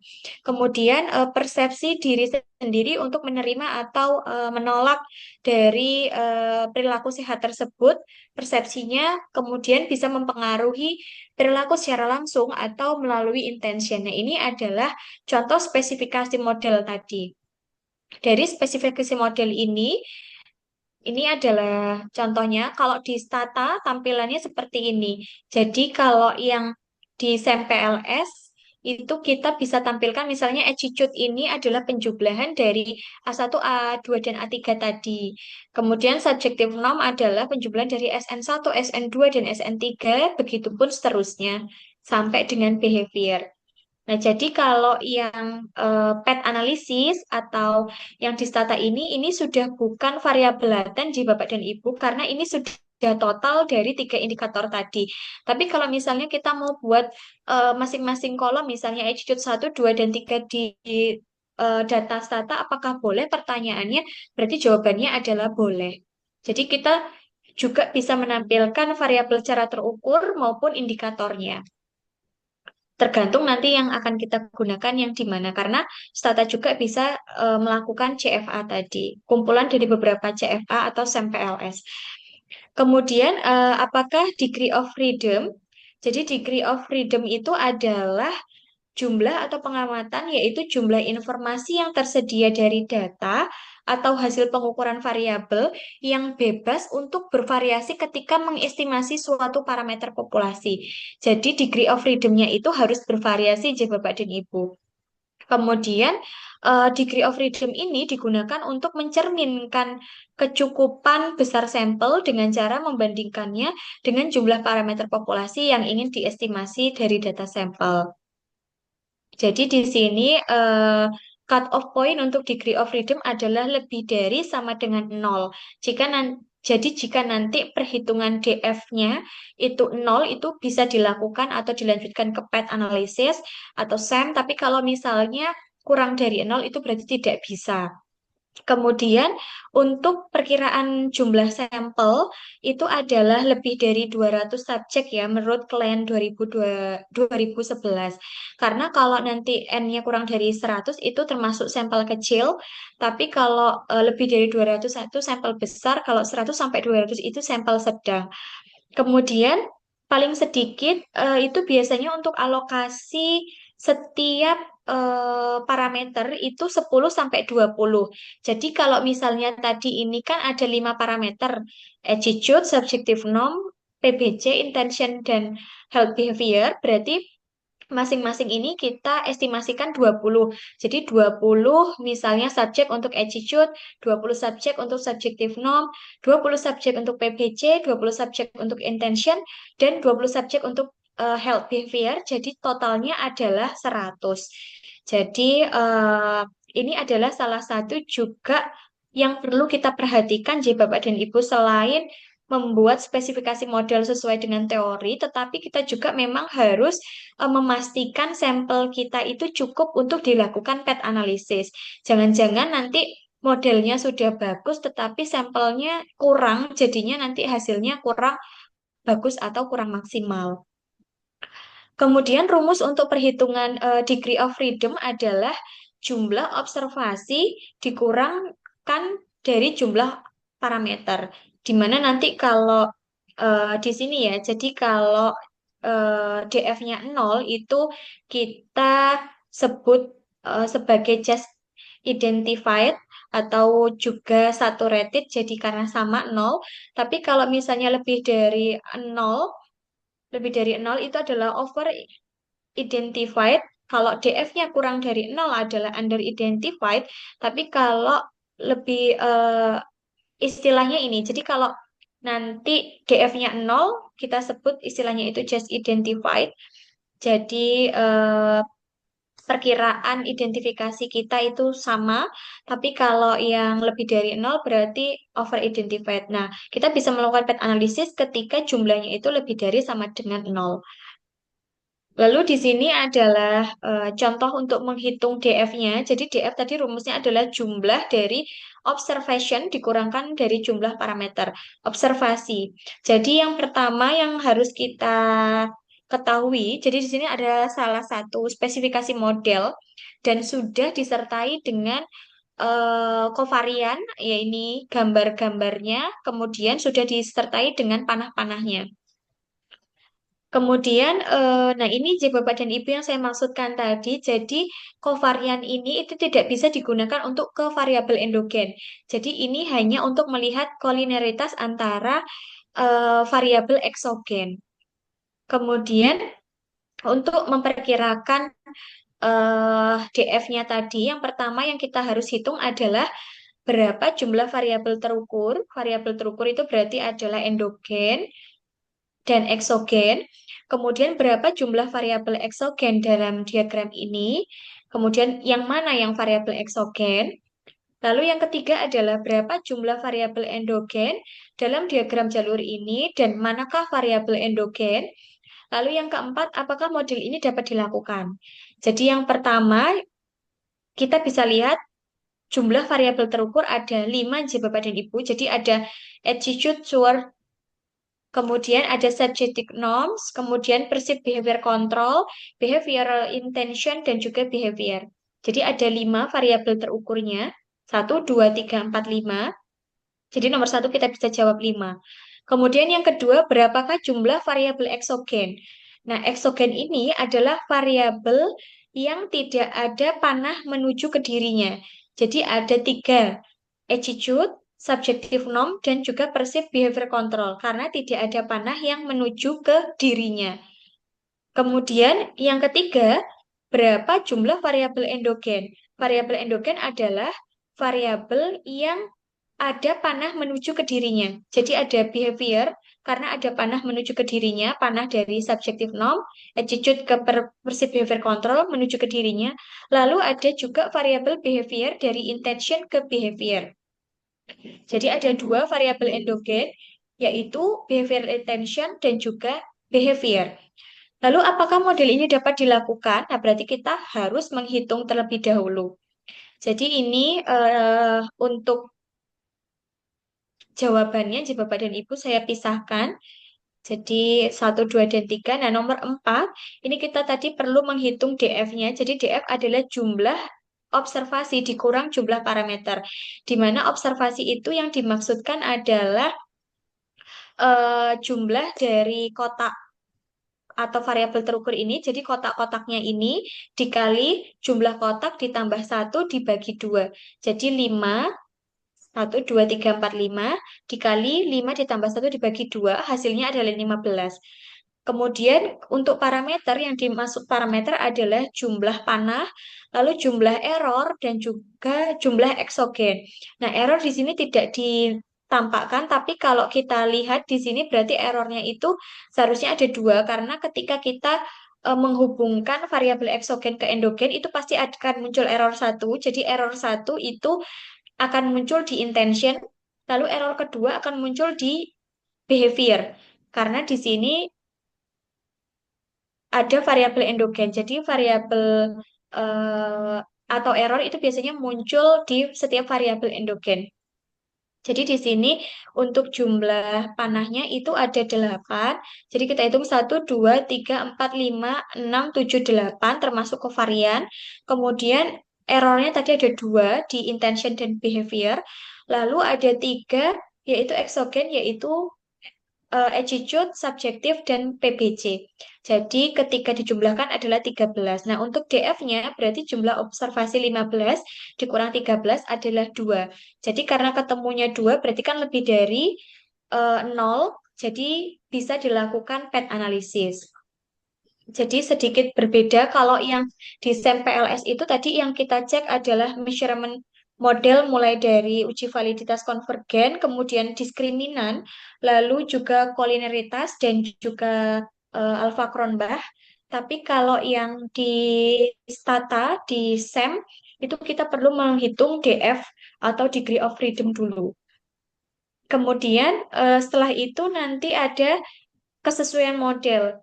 Kesesuaian model itu dilihat dari 3 indikator atau 3 item.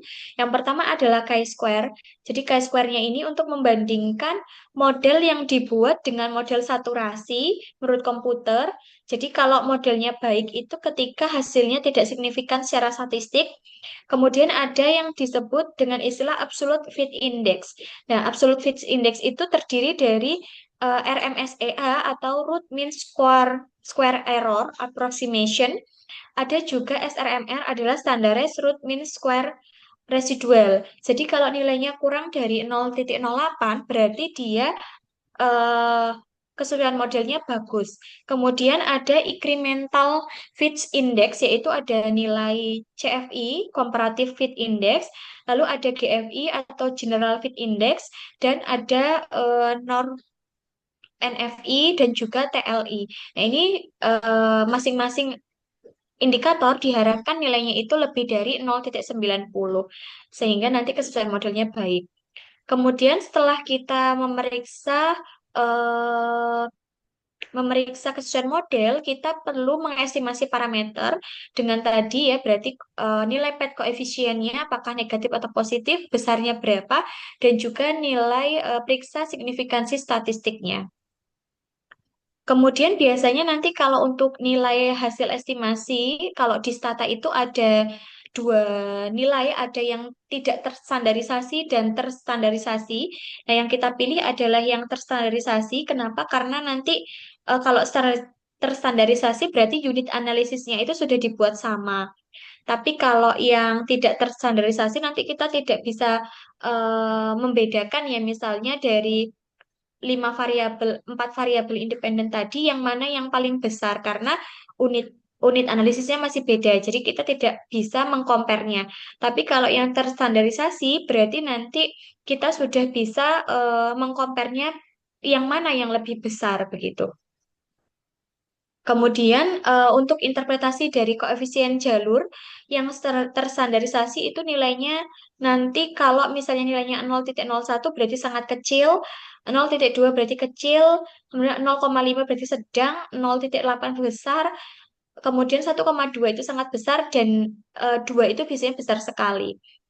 Kemudian setelah itu, untuk menghitung parameter estimasi, juga kita bisa menghitung efek tidak langsung dan juga efek total dari yang langsung.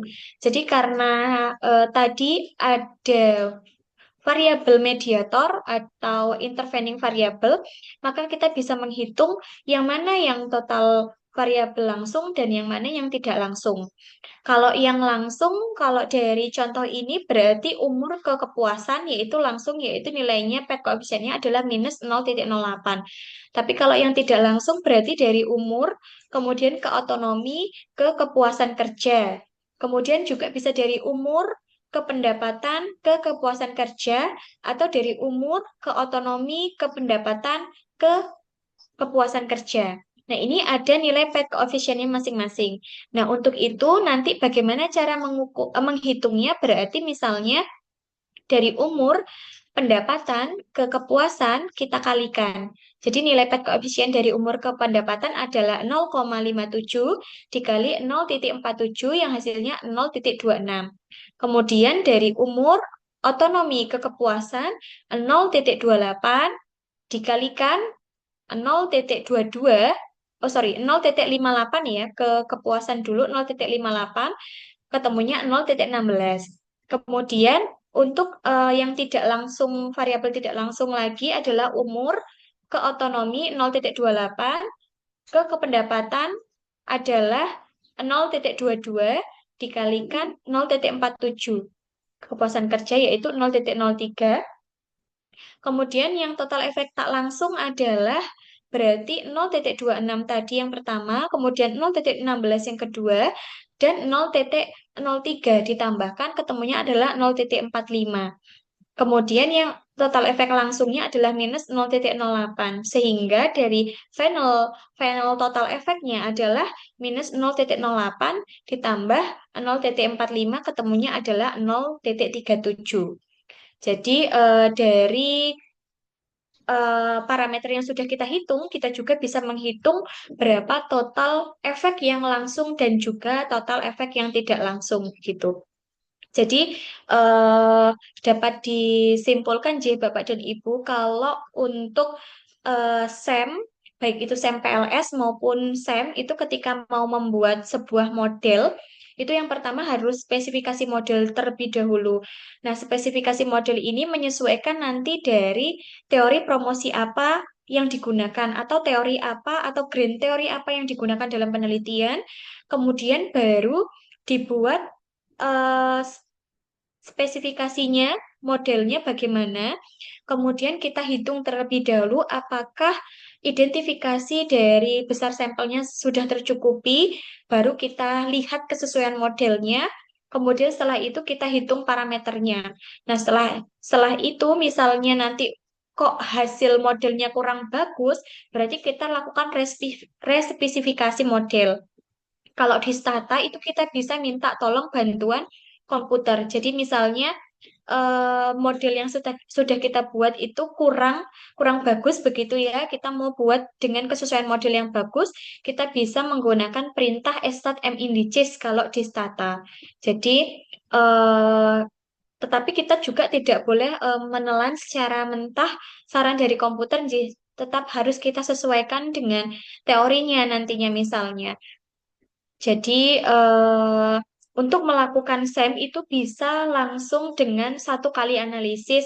Jadi, kita tidak perlu, walaupun ini banyak atau gabungan dari beberapa multivariat, jadi kita tidak perlu melakukan beberapa persamaan, tetapi cukup dengan melakukan satu kali analisis untuk mendapatkan sebuah pet koefisien dari masing-masing variabel yang sudah kita miliki.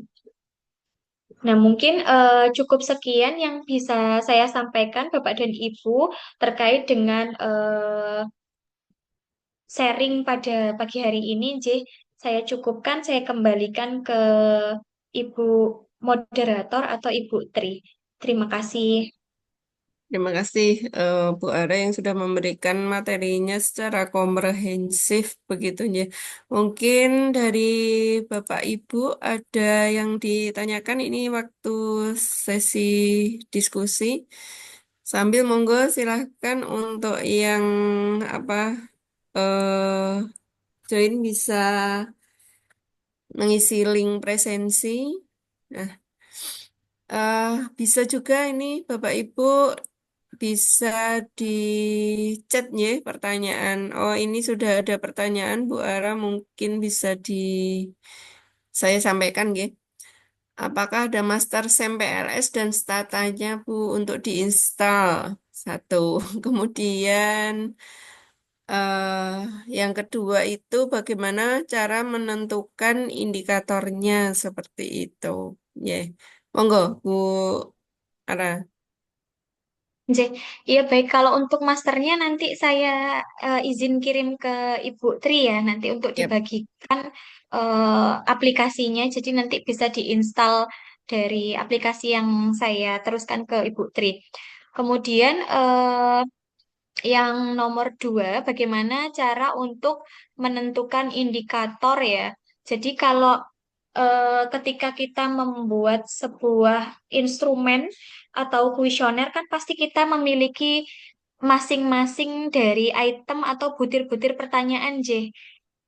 Jadi, dari setiap butir-butir pertanyaan itulah yang kita gunakan sebagai indikator.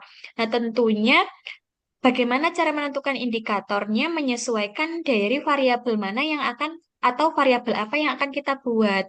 Misalnya, kita mau melakukan atau kita mau membuat sebuah variabel dari indikator variabel pengetahuan. Nah, misalnya pengetahuan tentang apa? Misalnya pengetahuan tentang TB.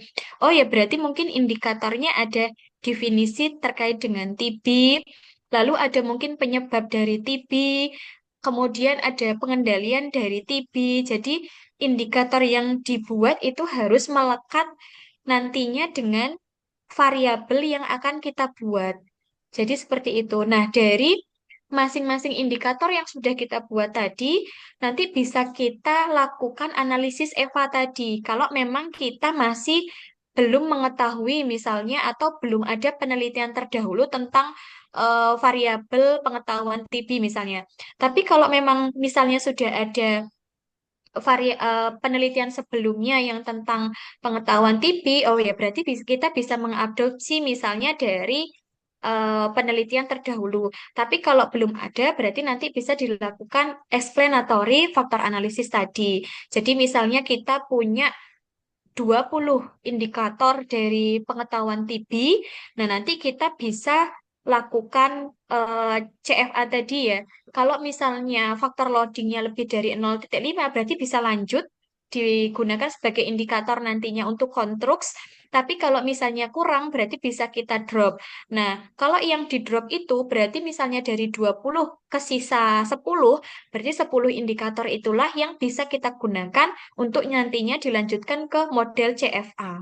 Jadi kalau membuat indikator tentunya menyesuaikan sesuai dengan definisi operasional nantinya variabel yang akan dibuat. Mungkin itu yang bisa saya sampaikan, Bu, untuk pertanyaan dari Bapak Mardi, ya, sepertinya. Eh, Oke, izin nih Bu, monggo. Wah, Eh, ini saya yang tadi yang bertanya. Eh, Terima kasih atas penjelasannya sebelumnya. Izin lagi Bu, bertanya dengan konteks yang sama. Misalnya nih, saya ngambil variabel yang itu udah ada di penelitian terdahulu, tapi mereka tidak menyertakan indikatornya. Jadi cara saya untuk menentukan indikator itu apakah berdasarkan teori dari variabel itu dengan syarat indikator itu harus terukur. Apakah begitu, Ibu? J, benar Bapak. Jadi harus menyesuaikan teori dari variabel yang mau diambil, baru nanti dilakukan eh, analisisnya. Kalau misalnya analisisnya memenuhi, berarti bisa dilanjutkan ke CFA atau modelnya. Soalnya nanti kalau misalnya sudah dapat indikator, tapi ternyata tidak memenuhi, pas dilakukan analisis nanti takutnya malah mengganggu atau merusak model yang seharusnya bagus begitu. Jadi kalau memang belum ada indikatornya, berarti memang Bapak harus membuat indikatornya seperti yang tadi pengembangan model EVA. Jadi memang harus membuat dulu berdasarkan konsep atau teori yang sudah ada, baru nanti dilakukan analisisnya. Apakah masih ada yang ingin ditanyakan, Bapak?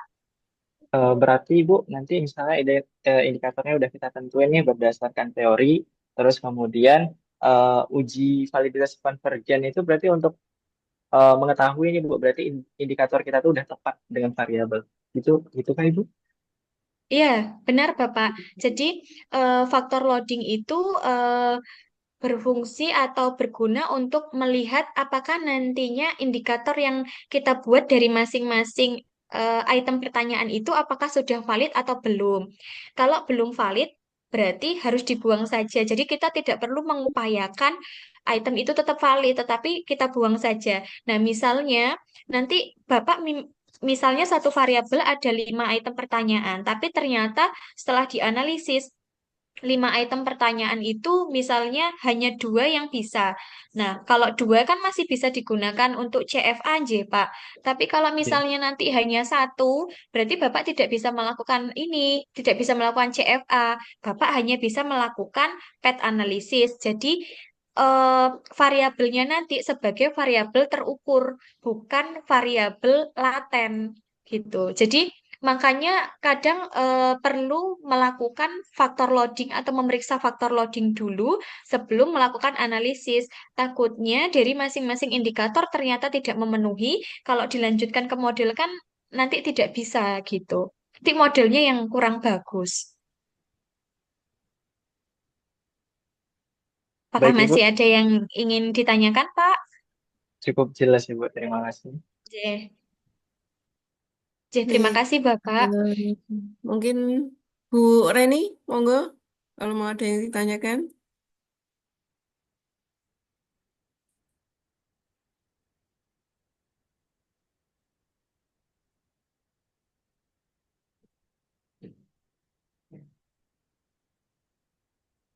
Malah keluar Bu Reni.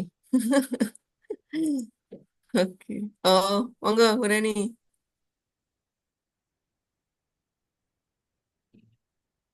Suaranya kok nggak Bapak, ada ya? saya, iya, saya juga nggak dengar suaranya ini.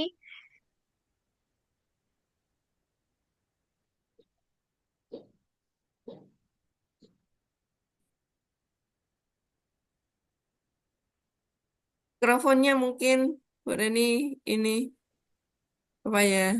Nggak nyambung. Halo, Bu. Oh ya, Suara saya silakan. terdengar. Nah, Ya, sekarang sudah terdengar. Ini suara saya sudah Bu. Aduh, maaf, ini headsetnya yang bermasalah. Eh, jadi gini, kalau yang dijelaskan tadi, itu saya nangkepnya untuk melakukan analisis, sorry, validitas atau reliabilitas suatu, melakukan psikometrik. Benar nggak sih, Bu? Itu satu, apakah betul begitu? Karena eh, senangkap saya, beberapa paper terkait dengan psikometrik itu melakukan analisis seperti ini. Apakah ini juga termasuk untuk melakukan psikometrik? Terus kemudian yang kedua, eh, tadi berarti yang diajarkan ini itu adalah kita membuat apa? Ini untuk menganalisis suatu variabel atau memang membuat alat ukur gitu. Menganalisis variabel maksudnya apa? Kan tadi ada variabel independen, variabel dependen, ada laten segala macam itu. Nah, itu untuk menganalisis penelitian secara keseluruhan atau memang tujuannya untuk menganalisis khusus alat ukur gitu. Itu. Nah, yang berikutnya Bu, satu lagi, tadi itu kan ada kesesuaian model. Nah, ini tuh persis waktu saya mau melakukan psikometrik, itu tuh saya juga melakukan ini, cuman karena kerjasama, jadi yang menganalisis eh, kesesuaian model atau goodness of fit-nya dari model alat ukur yang kami analisis itu, yang psikometrik, itu teman saya gitu. Saya apa yang melihat ngecek apa sih yang memang dianalisis itu. Nah, ini gimana sih sebenarnya caranya? Tadi kan kalau untuk kesesuaian model tadi belum diajarin caranya, apakah memang ada menunya? Itu di Stata atau di SMPLS gitu kan? Gitu sih Bu. Makasih.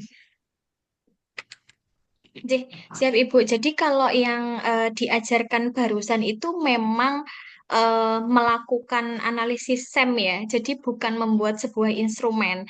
Tetapi ketika melakukan analisis SEM itu ada salah satu analisis yang memang kita harus melihat kalau kayak misalnya analisis multivariat berarti kita harus melakukan uji asumsi.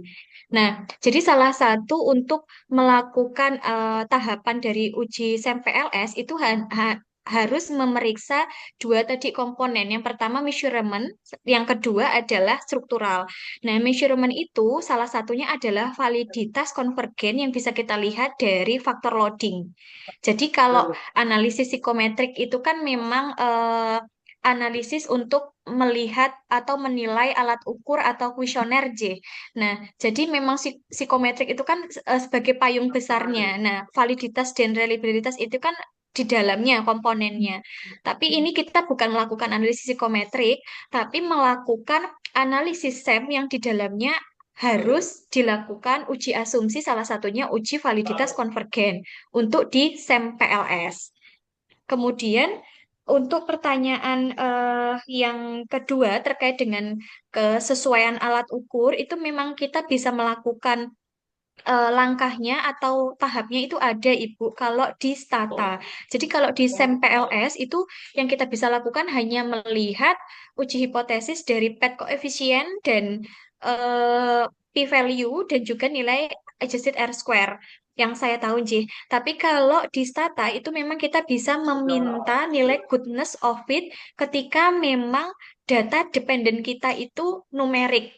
Jadi misalnya perilaku dalam skala pengukuran scoring misalnya. Tapi kalau perilaku dalam bentuk misalnya sudah dikategorikan baik dan buruk, berarti itu kita tidak bisa melihat kesesuaian model. Karena kesesuaian model hanya bisa dijalankan ketika analisis datanya menggunakan structural equation model. Kalau yang nanti dependennya kategorikal, berarti yang kita gunakan adalah generalized equation model. GSEM atau singkatannya. Jadi memang nanti bisa dilakukan ketika Ibu menginginkan goodness of it itu dengan perintah stat GOF all, stat, GOF buka kurung all. Jadi nanti kita masukkan perintah itu di stata, secara otomatis nilai chi-square keluar, nilai SRMR, RSMEA, dan juga nilai TLI dan CFI, bahkan CD atau koefisien determinan yang biasa kita sebut kalau di PET analisis atau di multivariat itu adjusted R square, itu juga akan keluar. Jadi nilai kesesuaian model itu kita bisa dilihat di situ. Nah, lebihnya lagi kalau di stata itu Ibu, selain kita bisa lihat goodness of it, kan kita dari goodness of it itu kita bisa tahu ya model ini sudah sesuai atau belum. Lah, ketika nanti modelnya belum sesuai, itu kita bisa melakukan atau meminta saran ke komputer, ke aplikasi Stata ini dengan perintah stat m indices, kira-kira nanti variabel mana ya yang mau tak hubungkan ke dependent. Jadi itu nanti bisa.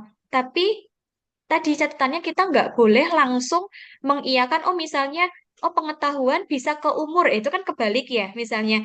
Seharusnya kan umur mempengaruhi ke pengetahuan kalau secara teori. Nah, jadi nanti saran yang diberikan komputer itu juga tetap harus dicek dulu. Benar nggak sih secara teori? Kalau benar baru kita masukkan. Jadi kesesuaian modelnya itu bisa kita lihat nantinya di aplikasi Stata. Kalau misalnya Ibu berkenan nanti bisa japri saya gitu. Gitu Ibu. Eh, Satu lagi, Bu. Eh, Barangkali mungkin ada beberapa paper yang bisa diberikan contoh. Maksudnya, kalau seperti ini kadang gerambiang juga ya. Maksudnya, seperti apa ya yang dimaksudkan. Cuman kan detailnya nanti barangkali Ibu punya contoh paper, publish paper yang memang bisa kami baca untuk belajari lebih lanjut. Nanti kalau seandainya ada yang bingung, ditanyakan lagi ke Ya Bu Ibu. Ara gitu, Bu. Iya, bisa Ibu nanti saya kirimkan J contoh papernya ya. Oke, baik-baik. Ya, Ya, makasih, Bu. Makasih. Ya. iya sama-sama Ibu. Baik, ada lagi Bapak Ibu? Ya, baik. Kalau tidak ada lagi, ini juga waktunya sudah menunjukkan pukul kurang 2 menit. Nah, ini Izin Ibu. Bu Ara, memang sepertinya lebih lengkap stata ya dibandingkan dengan PLS. Kalau PLS SEM itu untuk goodness of it-nya itu adanya NFI, kemudian RMCA, SRMR. Untuk yang CFI, kemudian TLI itu sepertinya nggak ada ya. Iya, terus kalau Mm-mm. sebenarnya kalau di SEM PLS itu apa lebihnya itu kalau saya lihat tuh ini sih Bu, apa gambarnya lebih bagus dan menarik gitu ya. Soalnya kalau di Stata kan hitam putih, jadi Lebih kayak enak kurang sepertinya berwarna ya. gitu. Hmm. Tapi kalau untuk mencari Hmm. model itu saya lebih suka di Stata. Dan sebenarnya Hmm. di Stata itu juga bisa melakukan tadi SEM. Jadi SEM dari CFA CFA itu juga bisa di Stata nanti pakai kumpulan atau gabungan dari CFA. Jadi sebenarnya Hmm. juga bisa menggunakan stata sebenarnya, Bu. Oke. Nah, ini kebanyakan itu ketika memakai AMOS seperti itu. Kalau stata saya belum nyoba ya. Nah, itu variabel, terlalu banyak variabel itu juga banyak errornya seperti itu ya. Nah, Ya, kalau kadang nggak mau PLS diestimasi. Kadang kalau betul, terlalu banyak nggak bisa diestimasi ya, Ibu. betul, iya. Nah, itu kadang pusingnya di kita itu seperti itu. Kemudian untuk mencapai goodness of it-nya itu juga sulit gitu ya. Iya, mungkin nanti bisa di ini Bu, dicoba pakai stata. Jadi kalau eh, ya tapi tetap harus dijalankan tahapannya, Ji, Bu. Jadi kalau misalnya memang sekiranya indikatornya itu tidak valid, ya dibuang saja. Maksudnya tidak usah diikutkan pada nanti apa ikut nimbrung, tapi ujungnya apa modelnya kurang bagus. Hmm, Jadi ya. gitu. Kalau untuk loading faktornya itu minimal berapa, Bu, tadi? Nol titik 0,8? lima, 0,5 saja. nol Terkadang titik itu lima. 0,8 saja atau 0,8 itu terkadang untuk mencapai goodness of it-nya itu juga agak susah ya kalau variabelnya itu lebih dari 5 seperti itu. Iya, atau ini Bu, misalnya kalau memang ada beberapa variabel itu tidak semua di apa tidak semua Patenkan. disajikan dalam CFA. Enggak, maksudnya ada gabungan antara yang PET dan CFA. Jadi misalnya ada 4 variabel, yang satu aja yang CFA, misalnya yang 3 terukur, itu juga bisa. Jadi tidak semuanya kan seharusnya CFA kan. Ya, Jadi hmm. maksudnya bisa digabungkan atau dimix. Jadinya nanti ada yang komponen terukur aja, ada yang memang CFA. Karena biasanya kalau memang dibuat CFA semua, itu ya modelnya kurang bagus biasanya. Iya. Rata-rata gitu sih, Bu. Mm-mm. Mm-mm. Iya, terkadang ini harus berapa sih variabelnya? Kemarin itu 4 itu lumayan gitu. NFI-nya itu sudah 0,8 lah, 0,8 sekian gitu kan sudah lumayan ya. C. Walaupun yang bagus itu kan 0,9 gitu. Tetapi untuk Ya, sampai itu kadang susah juga, kecuali kalau hanya 3 kayak gitu cepat banget ini untuk mencapai 9 gitu. Ya, mungkin itu iya. Mbak Ara, mungkin terima kasih ya Bu Ara. Terima J, kasih sekali sami-sami, Ibu. untuk ini sharingnya pada pagi hari ini. Eh, Mohon maaf sebentar. Nah, untuk materi Bapak Ibu nanti akan eh, kami kirimkan ya. Kemudian untuk tadi yang diminta dari teman Master ya. J, nah nanti itu saya kirimkan. Dan paper. izin. Kalau untuk stata itu seperti Amos itu kan ada yang berbayar atau tidak seperti itu. Kalau stata bagaimana ini, Bu Ana?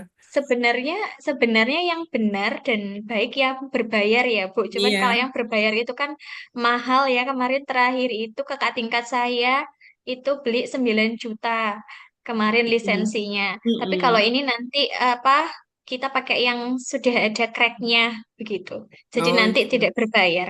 Tidak terbatas juga untuk sampelnya ya. Oh tidak terbatas, Bu.